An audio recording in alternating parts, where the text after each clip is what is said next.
once again.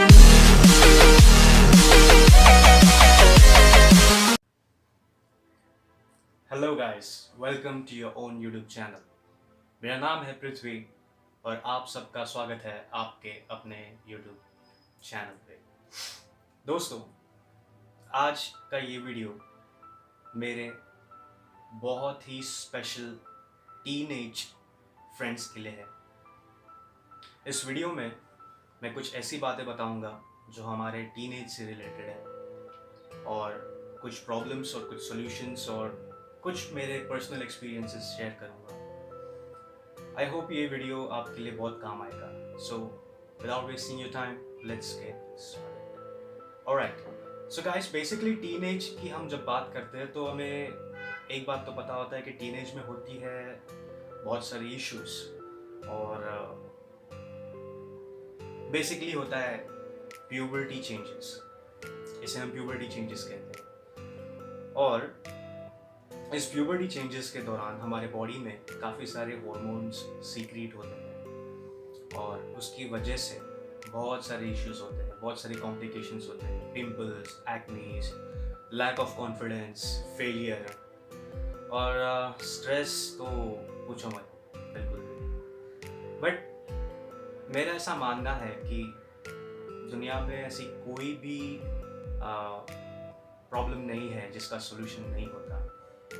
तो इस video में मैं बेसिकली कुछ प्रॉब्लम्स और कुछ सॉल्यूशंस की बात करूँगा। पहला इशू है स्ट्रेस इशू। स्ट्रेस इशू बहुत वजह से हो सकता है, जैसे कि आपको कोई समझ नहीं पा रहा, या फिर you are not able to express yourself properly, या फिर आपके साथ काफ़ी सारे लोगों की एक्सपेक्टेशन जुड़ी होती है, वो तो हमेशा ही रहेगी। और अगर आपको ऐसा लगता है कि आपको कोई समझ नहीं पाता, या फिर आप किसी दौर से, किसी चीज़ से गुजर रहे हो, आपके साथ कुछ ऐसे इवेंट हुए हैं जिसका कोई एक्सप्लेनेशन आप नहीं दे पा रहे, पहली वो चीज़, ठीक है, दैट्स बेसिकली स्ट्रेस। तो उसके बारे में अगर हम बात करें तो उसका देखिए, डिप्रेशन अगर एक चीज़ है, एक पार्ट ऑफ स्ट्रेस है, तो अगर उसका मैं अगर एक बात बताऊं, टीनेज में अगर कोई बंदा डिप्रेस होता है या बंदी डिप्रेस होती है तो उसके पीछे फैक्टर्स चाहे कुछ भी हो, चाहे वो लव फेलियर हो, चाहे वो एग्जामिनेशन में कम मार्क्स आए या फेल हो, या पेरेंट्स की कुछ एक्सपेक्टेशन हो, या कुछ बैड हैबिट्स हो, बहुत कुछ हो, मतलब कुछ भी हो, तो इसका सोल्यूशन है एक्सप्रेशन। अगर आप अपने आप को एक्सप्रेस करना सीखते हो, दैट्स अ स्किल। ये चीज़ आपको डेवलप करनी है। ये देखिए, पैदा होते ही कोई माइकल जैक्सन नहीं होता है गाइस। और बेसिकली ये चीज़ आपको ऐसे डेवलप करनी पड़ेगी जैसे आप कोई नया स्किल सीखते हो वैसे।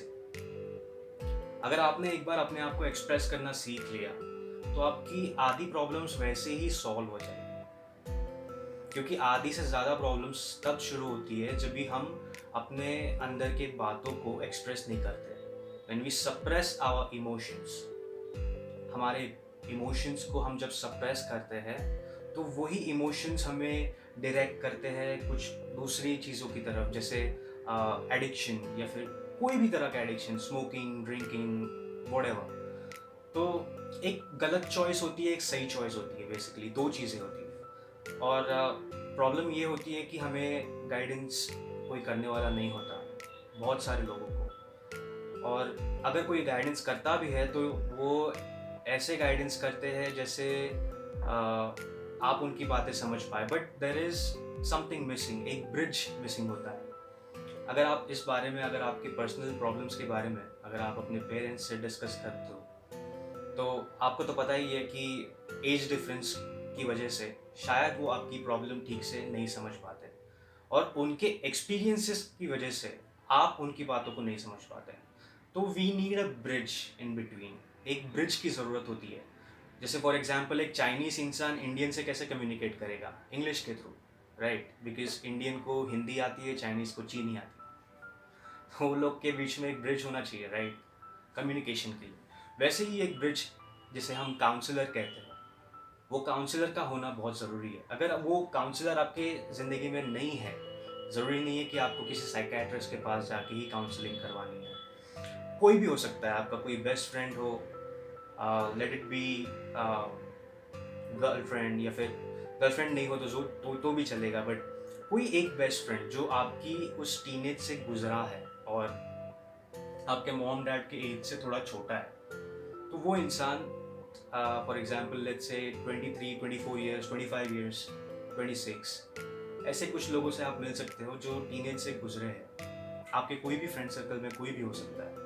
उन लोग से आप अपनी प्रॉब्लम्स को शेयर कीजिए। ये बहुत छोटी सी बात लगती है, लेकिन ये बहुत बहुत इम्पॉर्टेंट चीज़ है गाइस। अगर आप किसी ऐसे इंसान से अपने पॉइंट ऑफ व्यू को एक्सप्रेस करते हो, अपने अंदर की बातों को एक्सप्रेस करते हो, तो आपको एडवाइस मिलती है, आपको राइट ओपिनियन मिलते हैं और आप सर्वाइव करना सीखते हो। ये सबसे पहली चीज़ है। दूसरी चीज़ है, मैंने बात करी थी हार्मोनल चेंजेस के बारे में, प्यूबर्टी चेंजेस। तो जैसे एड्रेनलिन रश होता है या फिर डोपामीन, सेरोटोनिन, बहुत सारे न्यूरोट्रांसमीटर्स होते हैं हमारे ब्रेन में जो सीक्रेट होते हैं, और इसका इम्बैलेंस होता है जिसकी वजह से हमें एक्ने प्रॉब्लम्स, पिंपल्स, बहुत कुछ होता है और इमोशन डिस्टर्बेंस होते हैं। तो इस दौरान हमें क्या करना चाहिए? कुछ ऐसे सिंपल सॉल्यूशंस ढूंढने चाहिए जिसकी वजह से ये प्रॉब्लम्स थोड़े स्टेबलाइज हो जाए। ये देखिए, ये प्रॉब्लम्स टीनेज में होते ही है, इट्स वेरी नेचुरल। आपका किसी और की तरफ अट्रैक्ट होना, ऑपोजिट सेक्स की तरफ, और पढ़ाई में ध्यान नहीं लगना, these are very basic problems. और ये सारी प्रॉब्लम्स का सिंपल सॉल्यूशन है, आप अपनी लाइफ को कॉम्प्लिकेट ना करें, मेरा पहला सुझाव। दूसरी बात यह है कि आप अपने फ्रेंड सर्कल में किसी ऐसे इंसान को ढूंढिए जो आपकी बातों को और आपको समझता हो। अब अपने आप को एक्सप्रेस करोगे तो आपकी डिप्रेशन की प्रॉब्लम ख़त्म हो जाएगी, लगभग ख़त्म हो जाएगी। और जहाँ तक मेरा पर्सनल एक्सपीरियंस रहा है, मैंने ऐसे ही लोगों से दोस्ती की है हमेशा जो मेरे एज से बड़े थे, यानी 5-6 साल का एज डिफरेंस, ज़्यादा भी नहीं, बट एटलीस्ट 6-7 ईयर्स, 5-6 ईयर्स, इतना भी काफ़ी है। उन लोगों के एक्सपीरियंसेस से आपको पता चलेगा कि आने वाले कुछ वक्त में क्या हो सकता है आपके साथ, या फिर जब भी आपके साथ कोई ऐसा इंसिडेंट हो जिसके लिए आप प्रिपेयर्ड नहीं हो, तो उस दौरान क्या किया जाए। ये सारे आइडियाज़ आपको मिलेंगे। और ये तो प्रॉब्लम्स की बात हो गई, अब मैं सॉल्यूशंस की बात करता हूँ। कुछ चीज़ें मैं बताऊँगा जो काफ़ी आसान है और बहुत प्रैक्टिकल चीज़ें हैं गाइस, बहुत प्रैक्टिकल। एक चीज़ जो मैंने पर्सनली फॉलो की है वो ये है कि नेवर गिव अप एटीट्यूड। ये मैंने हमेशा अपने अंदर रखा है, और सिर्फ मैं ही अकेला नहीं, ऐसे बहुत सारे लोग हैं। आपको पता है एल्बर्ट आइंस्टाइन, या आइंस्टाइन, हम एल्बर्ट आइंस्टाइन जिनको मानते हैं एक फिजिसिस्ट के नाम से, साइंटिस्ट के नाम से, आपको पता है उनको बहुत सारी साइकोलॉजिकल डिसऑर्डर्स थी। आपको ये बात शायद जान के हैरानी होगी कि उनको है ना अपने शूज़ का लेस तक बांधने नहीं आता था, उनको स्कूल से भी निकाल दिया गया था। Nikola Tesla, another name, Nikola Tesla को स्कूल से ये बताया गया था कि उनकी मॉम को बताया गया था कि आपका बेटा स्कूल में नहीं पढ़ सकता, तो आप you can take him home और आप कुछ दूसरा कीजिए, उसके लिए कुछ इलाज कीजिए उसका। और ये लोग काफ़ी कामयाब बने। इससे क्या समझ में आता है कि इन लोगों ने गिव अप नहीं किया।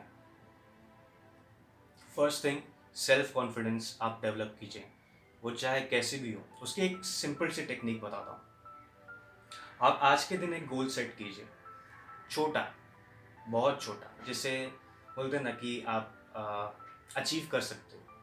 थोड़ा सा मुश्किल लेकिन अचीवेबल, जो आप अचीव कर सकते हो। होता यह है कि आप अपना एक गोल सेट करते हो, अगर आप उस गोल को अचीव करते हो तो आपका कॉन्फिडेंस जो है वो थोड़ा सा डेवलप होता है धीरे धीरे। फिर आप दूसरा गोल सेट कीजिए, उसे अचीव कीजिए, आपका कॉन्फिडेंस थोड़ा और डेवलप होगा, और ऐसे ही धीरे धीरे आप आगे बढ़ोगे। आप जिम का एग्जाम्पल ले लो, कोई भी अगर ट्रेनर के पास जाता है तो बेसिकली होता क्या है, वहाँ पे जाके एक दिन में तो कोई आर्नोल्ड श्वार्ज़नेगर नहीं बनता, राइट, या फिर रॉनी कुलमैन नहीं बनता। वो लोग क्या करते हैं, धीरे धीरे प्रैक्टिस और धीरे धीरे एफिशिएंसी के साथ वर्कआउट को बढ़ाते हैं, प्रपोर्शन को बढ़ाते हैं, और वैसे ही एक टारगेट रख के गोल अचीव करते हैं। उससे उनका बॉडी, माइंड स्ट्रक्चर सब कुछ बदलता है, धीरे धीरे बदलता है, एकदम से कुछ भी नहीं होगा। पहला चीज़, सेल्फ कॉन्फिडेंस डेवलप कीजिए। और इसका एक साइंटिफिक रीज़न बताता हूँ मैं। सेल्फ कॉन्फिडेंस से होता ये है, आपके ब्रेन में एक रिवॉर्ड सिस्टम है गाइस। इसे आप इस तरह से समझिए कि अगर आपने स्कूल में अच्छा परफॉर्म किया या फिर आपने कहीं पे अच्छा परफॉर्म किया तो आपको मिलता क्या है, कुछ रिवॉर्ड मिलता है, एप्रिसिएशन मिलता है। ठीक उसी तरह से हमारी बॉडी को भी 50 ट्रिलियन सेल्स लगभग अप्रॉक्सीमेटली चला रहे हैं। उसमें बहुत कुछ है, न्यूरॉन्स है, सेल्स है, हमारा इम्यून सिस्टम है, बहुत कुछ है। तो ये 50 ट्रिलियन सेल्स को कुछ तो एप्रिसिएशन चाहिए ना, तो हमारा ब्रेन उस चीज़ को केमिकल्स के रूप में एप्रिशिएट करने के लिए भेजता है हमारी पूरी बॉडी में। और वो कैसे होता है, जब भी हम किसी टास्क को अचीव करते हैं तब वो डोपामीन नाम का केमिकल रिलीज होता है हमारी बॉडी में, उससे हमारा सेल्फ कॉन्फिडेंस बढ़ता है। First thing. सेकेंड थिंग, आप अपना कॉन्फिडेंस बढ़ाने के लिए एक्सरसाइज कीजिए। देखिए, दिमाग की एक फितरत है, उसे ना कुछ चाहिए। अब मैटर करता है चॉइस। कुछ लोगों की ये फितरत होती है कि they go for easy way out. जैसे यार थोड़ा सा स्ट्रेस हुआ, थोड़ा सा रिलीफ चाहिए, टेम्परेरी ही सही लेकिन रिलीफ चाहिए, उससे प्रॉब्लम नहीं मिटने वाली, कुछ भला नहीं होने वाला। So they go for addiction, they go for smoking, they go for boozing, they go for lot of things are there, count नहीं कर सकते। वो सॉल्यूशन नहीं है बेसिकली। उससे होता ये है कि आपकी प्रॉब्लम वही की वही रहती है, शायद बढ़ भी जाए। बट अगर आप उसी जगह पे एक दूसरी चॉइस करते हो, जैसे आप एक्सरसाइज करते हो, एक्सरसाइज से आपके बॉडी में एंडोर्फिन्स रिलीज होते हैं, आपको फील गुड फैक्टर होता है आपके अंदर। आप देखते होंगे जो सीनियर सिटीजन्स है, वो लोग क्या करते हैं, वो सुबह सुबह उठ के जॉगिंग करने जाते हैं। आप देखिए कोई भी जॉगर्स पार्क में, किसी भी ट्रैक पे देखिए आपको जो जिनका एज मतलब 60 प्लस है, 50 प्लस है, वो लोग ज़्यादा दिखेंगे, क्योंकि उनको पता है कि लाइफ को जीने का असली मज़ा कैसा होता है। उन्होंने सब कुछ एक्सपीरियंस कर लिया। ठीक है, वो एक अलग बात हो गई। अब मैं दूसरी बात बताता हूँ, फॉलो योर पैशन।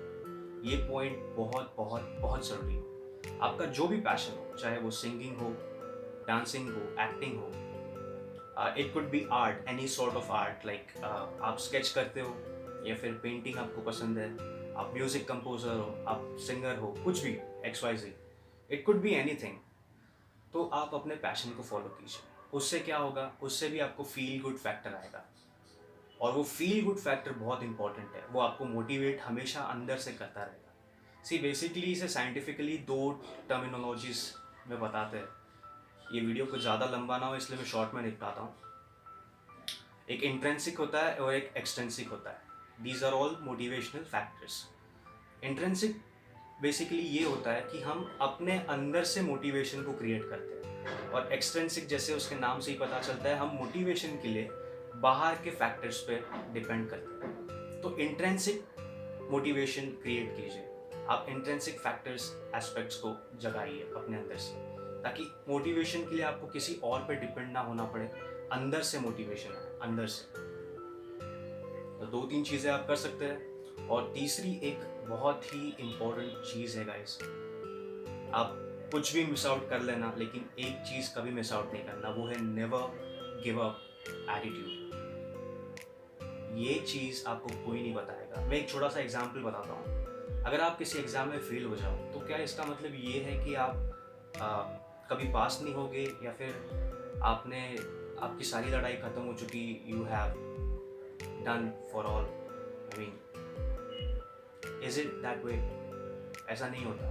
बहुत सारे स्टूडेंट्स ऐसे होते हैं जिन्हें लगता है कि एग्ज़ाम में कम मार्क्स आने के कारण, उनके पेरेंट्स के एक्सपेक्टेशंस को मीट नहीं कर पाने के कारण वो लोग गलत स्टेप ले लेते हैं। Some people they attempt suicide, they commit suicide, and the problem is not gone. इसकी वजह से बहुत सारे कॉन्सिक्वेंसेस होते हैं। तो करना ये चाहिए कि नेवर गिव अप एटीट्यूड रखो। प्रॉब्लम चाहे कोई भी हो, देखो ये पूरा यूनिवर्स है ना, ड्युअलिटी में एग्जिस्ट करता है। इसका बेसिक मतलब ये है कि रात है तो दिन भी है, खुशी है तो गम भी है, गम भी है तो खुशी भी है, लड़का है लड़की है, ऑपोजिट थिंग्स आर देयर। तो आप सिंपल सा लॉजिक लगा के सोचिए कि अगर प्रॉब्लम एग्जिस्ट कर सकती है तो सॉल्यूशन एग्जिस्ट नहीं कर सकता? करता है, पर ढूंढना आपका काम है। It's all here, everything is here. आप कीजिए। और मैं आपके कमेंट्स में जानना चाहता हूँ कि ये वीडियो किस तरह से आपके लिए हेल्पफुल होगा। और आपके व्यूज़ मेरे लिए बहुत इम्पोर्टेंट है। आपका जो ओपिनियन है वो बहुत इम्पोर्टेंट है। तो guys, stay motivated, stay inspired, keep rocking.